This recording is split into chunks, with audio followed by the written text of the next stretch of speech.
दोस्तों आज हम एक्सप्लेन करने वाले हैं हाल ही में एक कमाल की मलयालम मूवी किष्किंधा कांडम को, जो कि आपको जरूर पसंद आएगी, इसलिए वीडियो को अभी लाइक कर दीजिए। हम चलिए कहानी शुरू करते हैं। तो मूवी की शुरुआत में हम देखते हैं कि इलेक्शंस होने वाले हैं, जिसके चलते पुलिस पब्लिक से अपील करती है कि जिस किसी के पास भी लाइसेंस गन हो वो आकर पुलिस स्टेशन में जमा करवा दे। जो सुनकर कुछ लोग गन्स हैंड ओवर करने सामने आते हैं। फिर अगले सीन में हम हमारी मूवी के हीरो अजय को देखते हैं। अजय अपर्णा नाम की लड़की के साथ कोर्ट मैरिज कर रहा था। तभी अजय का दोस्त आकर अजय से कहता है कि पुलिस तुझे कॉल कर रही है। तब अजय पुलिस वाले से बात करता है। इस पर पुलिस वाला कहता है कि आपके पिताजी अप्पू पिल्लई कॉल नहीं उठा रहे, इसलिए मैंने आपको कॉल किया है। आपके पापा के नाम पर भी एक गन रजिस्टर्ड है, उन्होंने अब तक पुलिस स्टेशन में वो सबमिट नहीं की। अजय कहता है कि मेरे पापा शायद बिजी होंगे, मैं शाम को गन ले आऊंगा आपके पास। इस पर पुलिस वाला कहता है कि आप अपना एड्रेस लिखवा दो, हम खुद आपके घर आकर वो गन कलेक्ट कर लेंगे। तब अजय उसे अपना एड्रेस दे देता है। इसके बाद हम कांस्टेबल शिवा को देखते हैं, जिसे अजय अपना बड़ा भाई मानता था। शिवा अजय से कहता है कि एक बार तुम भी अपने पापा से कॉल करके पूछ लो। तब अजय अप्पू को कॉल करके पूछता है, पापा गन मिली क्या? अप्पू कहता है नहीं मिली, मैं कब से ढूंढ रहा हूँ, और वो गुस्से में कॉल कट कर देता है। ये देख शिवा अजय को सलाह देता है कि हमें गन खो जाने की रिपोर्ट लिखवानी होगी। अगर किसी ने उस गन का गलत इस्तेमाल कर लिया तो उसका इल्जाम हम पर ही आएगा। तो अजय कहता है कि मैंने तो पापा को समझाने की कोशिश की थी, मगर वो नहीं माने। वैसे भी वो गन वो ढूंढ ही रहे हैं, काश उन्हें जल्द ही मिल जाए। फिर अजय पन्ना से कोर्ट मैरिज करके उसके साथ घर जाने लगता है। इधर शाम को पुलिस अप्पू के घर गन लेने आती है। यहाँ आपको बता दो कि अप्पू एक एक्स मिलिट्री ऑफिसर था। अप्पू पुलिस वालों को बता चुका था कि गन खो चुकी है, जिस पर पुलिस उसके घर की तलाशी लेने लगती है। तभी अजय भी घर आता है और पुलिस को अपना नाम बताते हुए कहता है कि मैं इनका बेटा हूँ, मैं फॉरेस्ट डिपार्टमेंट में काम करता हूँ। तब पुलिस वाला दोनों बाप बेटे को डांट लगाता है कि भला एक एक्स मिलिट्री ऑफिसर होकर आप इतने लापरवाह कैसे हो सकते हैं? अगर इलेक्शन का समय ना चल रहा होता तो हमें तो पता ही नहीं चलता कि गन खो गई है। किसी ने गन का मिसयूज कर लिया तो इसका अंजाम बहुत ही बुरा होगा, आप जानते भी हैं। यहाँ वो अपनी गलती मानने के बजाय उल्टा पुलिस वाले पर ही चिल्लाने लगता है। वो कहता है मैं पिटीशन फाइल कर दूंगा, और ये काफी ना हो तो इलेक्शन वाले दिन आकर पुलिस स्टेशन में बैठा रहूंगा। फिर उस रात अजय अपने दोस्त से वीडियो कॉल पर बात कर रहा होता है। वो उसके साथ गन वाली बात भी शेयर करता है, जिस पर उसका दोस्त कहता है कि कुछ नहीं होगा, तुम टेंशन मत लो, बस तुमने पिटीशन फाइल कर दी है ना, तो अब तुम्हारी शादी हुई है तो सब छोड़कर मजे करो। इसके बाद अजय अपर्णा से कहता है कि मैंने नहीं सोचा था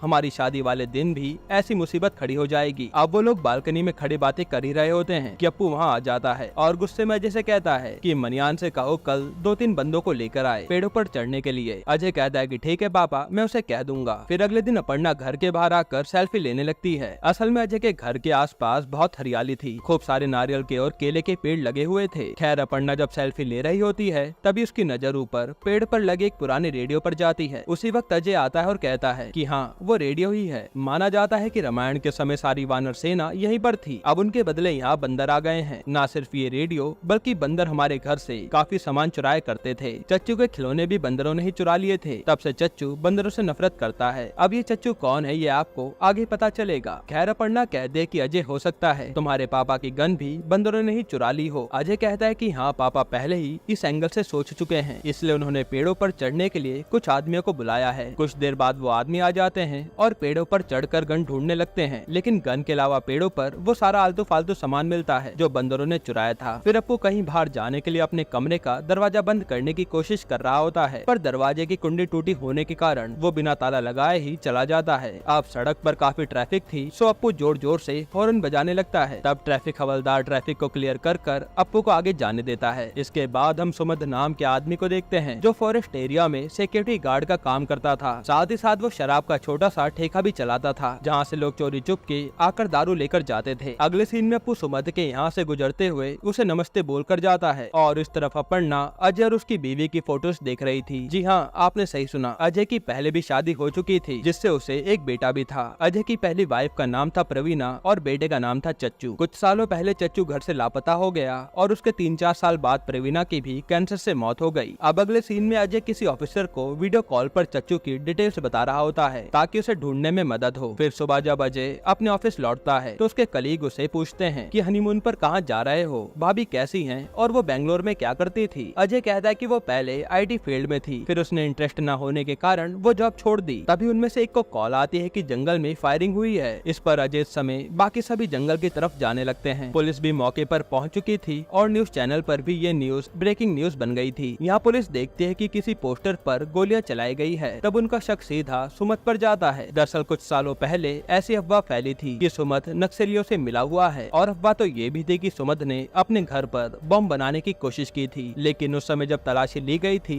तब पुलिस को उसके घर पर कुछ भी नहीं मिला था। खैर प्रेजेंट में उस पोस्टर पर जो गोलियों के निशान मिले थे वो राइफल के नहीं थे बल्कि पिस्तौल के थे। अब ये बात सुनकर अजय के कान खड़े हो जाते हैं, क्योंकि उसके पापा की गन भी तो मिसिंग है। फिर रात को अजय सारा किस्सा अपने दोस्त के साथ वीडियो कॉल पर शेयर करता है, तो उसका दोस्त कहता है कि टेंशन मत लो, ये नक्सलियों का काम होगा। इसके बाद अपर्णा आकर अजय से कहती है कि आपके फादर अब तक घर नहीं लौटे, उनको गए हुए बहुत देर हो गई है। अजय कहता है कि आ जाएंगे वो, वैसे भी वो अपना काम खुद ही करना पसंद करते हैं, एक्स मिलिट्री ऑफिसर जो ठहरे, तुम फिक्र मत करो। यहाँ हम देखते हैं कि अप्पू की कार बीच रास्ते में रुक गई है। वो अजय को अपना लोकेशन देकर वहाँ बुलाता है। फिर अजय के आते ही कार झट से स्टार्ट हो जाती है और ये लोग घर आ जाते हैं। इसके बाद अप्पू अपने घर के बाहर कुछ कागज जला रहा होता है। तब अपर्णा ये देखकर मन ही मन सोचने लगती है कि भला इतनी रात को पिताजी ये क्या जला रहे हैं। तो वो तुरंत अजय को बताती है। फिर दोनों वहाँ जाने लगते हैं, लेकिन उसी समय बारिश हो जाती है और वो नहीं जा पाते। हालांकि अगली सुबह अपर्णा और अजय उस जगह चेक करने जाते हैं जहाँ अप्पू ने कागज जलाए थे, और यहाँ शिवा भी उनके साथ था। शिवा कहता है कि क्या आप लोग यहाँ हर रोज आते हो? अजय कहता नहीं, असल में ये प्रॉपर्टी भी अजय के पापा की ही थी, पर उनके घर से थोड़ी दूर थी। खैर शिवा कहता है कि एक बार जलाने पर जमीन इतनी काली नहीं होती, जरूर कोई हर रोज यहाँ कुछ न कुछ जलाता है। तब अप्पू भी वहाँ खड़ा उनकी बातें सुन रहा था। फिर शिवा उससे पूछता है कि अंकल आपकी प्रॉपर्टी कहाँ तक फैली है? अप्पू कहता है कि पहले तो काफी बड़ी प्रॉपर्टी थी, मगर इसमें से आधी जमीन मैंने बेच दी। फिर जाते समय शिवा अजय से पूछता है कि क्या सुमद यहाँ आया था? अजय कहता है नहीं तो। शिवा कहता है मैंने सुना है तुम्हारे पापा का उससे आजकल काफी मिलना जुलना है, उन्हें समझाओ कि वो उससे मिलना बंद करे, अभी माहौल ठीक नहीं है। फिर शिवा जब अपने थाने आता है तो देखता है कि उसे कोई ईमेल आया है। वो मेल अजय के बेटे से जुड़ा था। जिसके बाद शिवा और अजय कर्नाटका के लिए निकलते हैं। इधर घर पर अप्पू अपने पोते के बारे में न्यूज़पेपर में खबर पढ़कर अपनी डायरी में कुछ लिखता है, और उसके बाद वो सुमत से जाकर मिलता है। इस तरफ शिवा और अजय एक मुर्दा घर में आते हैं। यहाँ कर्नाटका पुलिस को किसी बच्चे की लाश मिली थी। तब अजय लाश को देखते हुए रोने लगता है और कहता है नहीं, ये मेरा चच्चू नहीं है। इधर एक औरत आए दिन अप्पू के घर आ रही थी, और वो हर दूसरे दिन आकर जनगणना के लिए उसके परिवार के बारे में पूछती है। तो अप्पू उसके हाथ में एक लिस्ट पकड़ाकर कहता है सभी फैमिली मेंबर्स की डिटेल इसमें है, देख लो। लेकिन वो औरत तब भी उससे और सवाल करती है। यहाँ अप्पू को उसके बेटे का नाम भी ठीक से याद नहीं था, तो वो फोन में देखकर बताने लगता है। वो औरत कहती है कि अगर घर पर कोई और हो तो उसे बुला लीजिए, मैं उससे पूछ लूंगी। अप्पू कहता है कि नहीं, अभी तो कोई नहीं है, जबकि अपर्णा घर पर ही थी और उस समय खिड़की से झांक रही थी। फिर रात को जब अजय घर आता है तो अपर्णा उसे सब कुछ बताती है कि मैं तो घर पर ही थी, फिर भी पापा ने मुझे बाहर नहीं बुलाया। इसके बाद मैं जानबूझकर उनके सामने भी गई थी, मगर उन्होंने उस औरत के बारे में कोई बात ही नहीं की। मैंने शक के मारे जाकर उनका फोन चेक किया था, तो उनके फोन में तो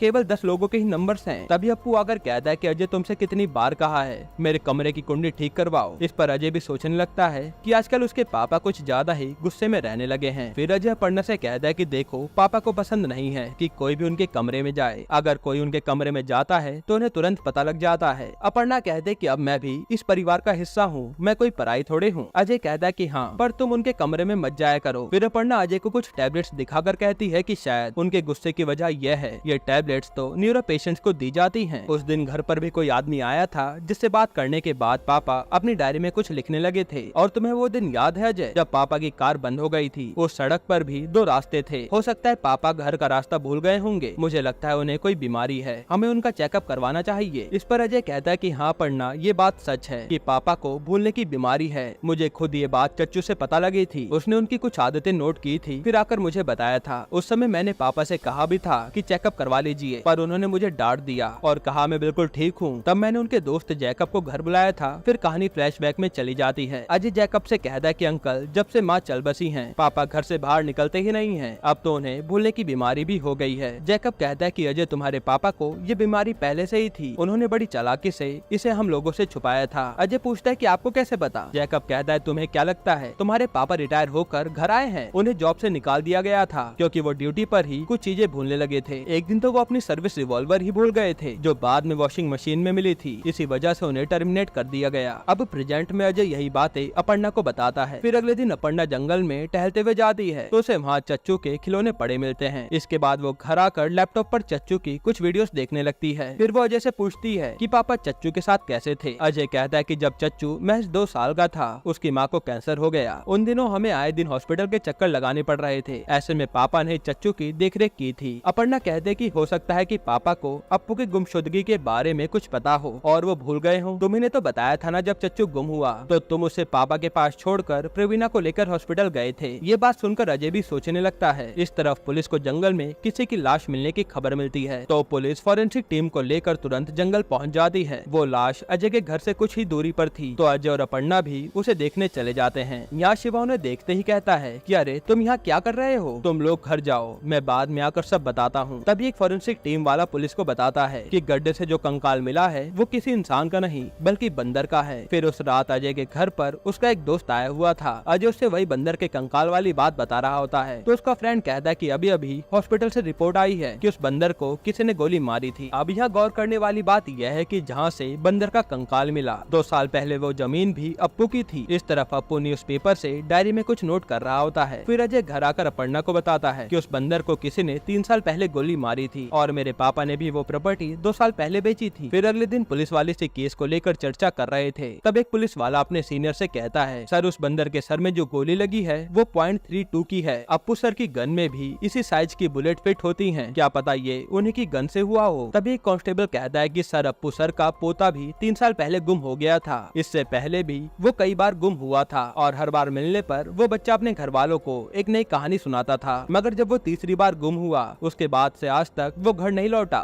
हम लोगों ने उसे बहुत ढूंढा मगर बच्चा कहीं नहीं मिला। इधर अजय कहीं जा रहा था तब उसने अप्पू को सुमत से बात करते हुए देखा तो अजय उसे आवाज लगाकर पूछता है कि पापा आपकी गाड़ी कहाँ है। अप्पू कहता है कि गाड़ी में तो पेट्रोल खत्म हो गया। इस पर अजय कहता है कि ऐसा कैसे खत्म हो गया, कल ही तो मैंने डलवाया था, चलिए मेरी गाड़ी में बैठिए मैं घर ही जा रहा हूँ। फिर सारे रास्ते अजय उस बंदर के बारे में बात करता है मगर अप्पू कोई जवाब नहीं देता। अब हम देखते कि अप्पू बार बार हॉस्पिटल जाकर बिल मांग रहा था और हॉस्पिटल वाले भी हर बार अप्पू के हाथ में बिल थमा देते थे। फिर एक दिन जब अप्पू अपने घर लौट रहा था तो वो उन्हीं 2 रास्तों पर आकर कंफ्यूज हो जाता है कि मैं किस रास्ते जाऊं। तब यहाँ खुशकिस्मती से उसके गांव की बस जा रही थी जिसे देख वो भी उसके पीछे पीछे कार चलाकर अपने घर आ जाता है। यहाँ अप्पू का दोस्त अमृत उसके घर पर उसका इंतजार कर रहा था जिसे देखते ही अमृत कहता है अरे यार आखिर तुम मिल ही गए, मैं कई दिनों से तुम्हारे पास आने की सोच रहा था। पहले तो अप्पू अमृत को पहचानता ही नहीं पर बाद में उसकी फोटोज देखने के बाद पहचान जाता है। इसके बाद अप्पू अपने बनाए कुछ नोट्स चेक करके अमृत का हालचाल पूछता है। अमृत भी आर्मी वाला ही था। फिर हम देखते हैं कि अप्पू ने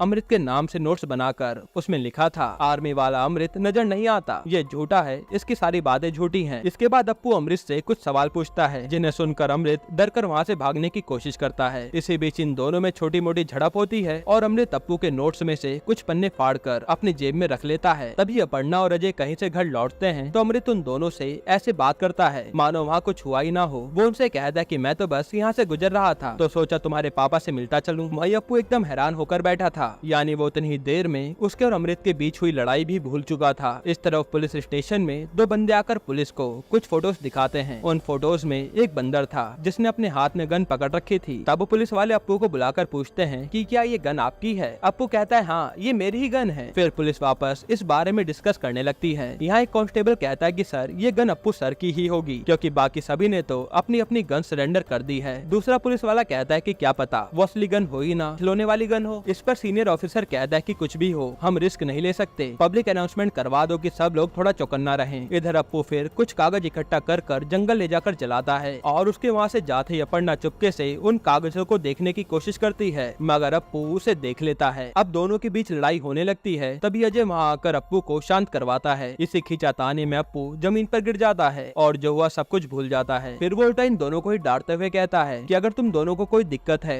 तो घर में जाकर लड़ो, यहाँ बाहर आकर क्यों लड़ाई कर रहे हो। अपर्णा कहते कि अजय मुझे लगता है पापा हमसे कुछ छुपा रहे हैं। इसके बाद पुलिस आकर अप्पू को पूछताछ करने के लिए ले जाती है। दूसरी तरफ अजय और अपर्णा सुमध के पास जाकर उससे पूछते हैं कि पापा तुमसे मिलने क्यों आते हैं। तब सुमध उन्हें बताता है कि एक दिन जब मैं कहीं जा रहा था तब मुझे गोलियां चलने की आवाज सुनाई दी। मैंने तुरंत आकर देखा तो तुम्हारे पापा चच्चू की पिटाई कर रहे थे। मैंने उन्हें रोका। तब अप्पू ने मुझे कहा कि इस बच्चे ने मेरे लॉकर से मेरी गन निकाल कर इस बंदर को गोली मार दी है। तब सुमध पूछता है कि इसके मम्मी पापा घर पर नहीं है क्या। तब अप्पू कहता है कि पता नहीं वो कहाँ गए, बस उन्होंने तो मुझे इसको संभालने के लिए दे रखा है। असल में अजय और प्रवीणा उस समय हॉस्पिटल गए हुए थे। खैर अब उन्हें उस मरे हुए बंदर का कुछ तो करना था ना, तो वो दोनों उसे उसी जगह जमीन में गाड़ देते हैं ताकि किसी को इस बारे में पता ना चले। वहीं उस समय एक दूसरा बंदर भी पेड़ पर बैठे ये सब कुछ देख रहा था। वो बंदर हमेशा अप्पू को ही घूरता रहता था। फिर अप्पू हर बार की तरह इस बात को भी भूल गया और उसके कुछ दिनों बाद वो सुमध से जाकर कहता है कि उसकी गन कहीं मिल नहीं रही। तो सुमध उसे उस दिन की याद दिलाती दिखाते हुए कहता है कि तुम्हें याद है अप्पू,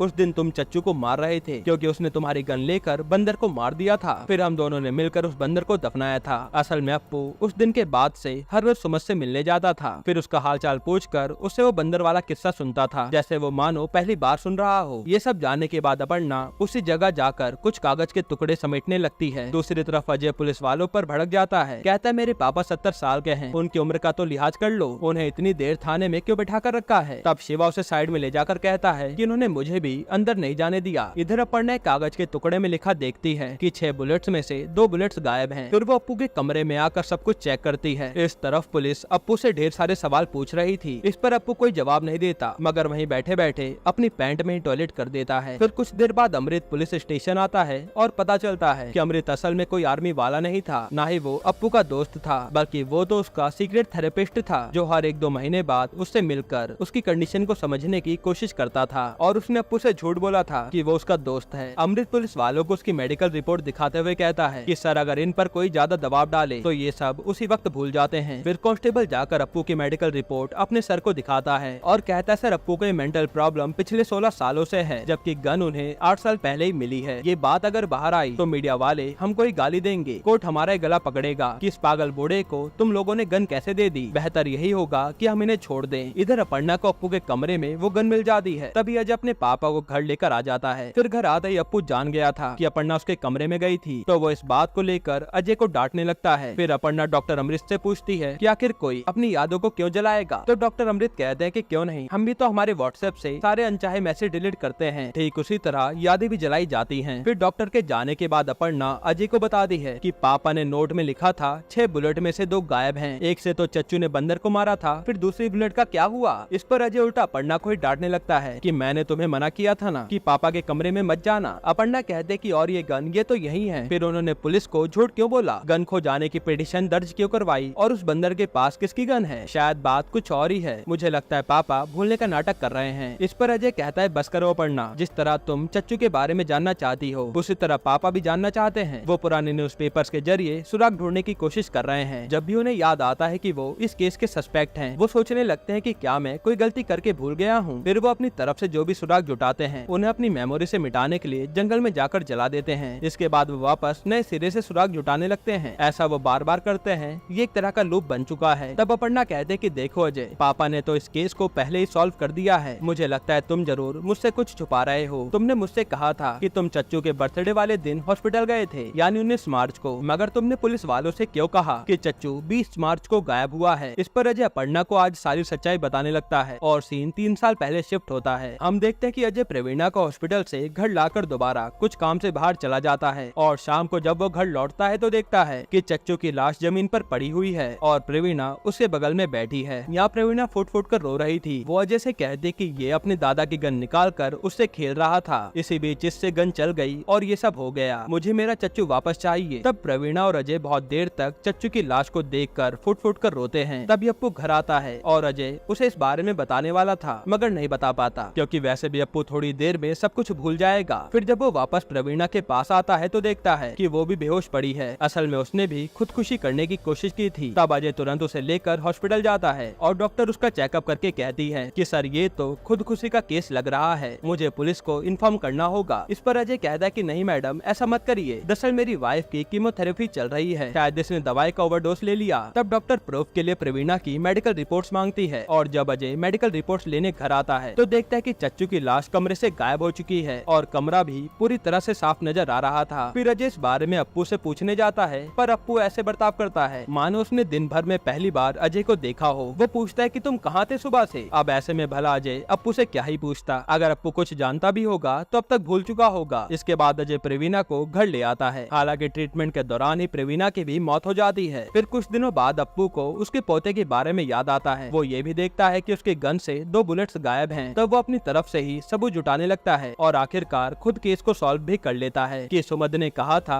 चच्चू ने मेरी गन से एक बंदर को मार दिया। फिर दूसरी बुलेट कहाँ गई, यानी प्रवीणा और अजय में से ही किसी ने चच्चू को मार डाला है। वैसे जिसने भी किया होगा जानबूझकर नहीं किया होगा। फिर वो सोचता है कि इस बात का किसी को पता नहीं लगना चाहिए। यही सोचकर अप्पू सारे सबूतों को इकट्ठा करके जला देता है। फिर सुबह होते ही वापस केस पर नए सिरे से काम करने लगता है और ये सिलसिला पिछले 3 सालों से ऐसे ही चलता आ रहा है। अब प्रेजेंट में अपर्णा प्रेरणा ये सब सुनकर बहुत दुखी होती है और फिर वो और अजय कुछ काम से नागपुर जाने लगते हैं। फिर हमें बताते हैं कि जब अजय प्रवीणा को हॉस्पिटल लेकर गया था तब अप्पू ने चच्चू की लाश को देखा जिसके बगल में उसकी गन पड़ी थी। तब उसने डर के मारे चच्चू को वहीं अपनी प्रॉपर्टी पर ही दफना दिया और गन को अपने पास रख लिया और अप्पू डरा हुआ होने के कारण अगले ही पल में सब कुछ भूल गया होगा। फिर जब उसे दोबारा अपने पोते की याद आती तो वो उस केस की अपने तरीके से जांच करने लगता है। वो वही सारी चीजें हर रोज दोहराता, सबूतों को जलाता और अपने पापा की इस हालत को नजरअंदाज करते हुए अजय भी उनसे ज्यादा कुछ नहीं कहता था। जिसके बाद ये मूवी यहीं पर खत्म होती है। दोस्तों आपको ये मूवी कैसी लगी हमें कमेंट में जरूर बताइएगा और इसके अलावा आप कौन सी मूवी या वेब सीरीज का एक्सप्लेनेशन चाहते हैं वो भी कमेंट कीजिएगा। बाकी अगर आपको हाल ही में आई एक कमाल की मूवी देखनी है तो आप ये वीडियो देख लीजिए।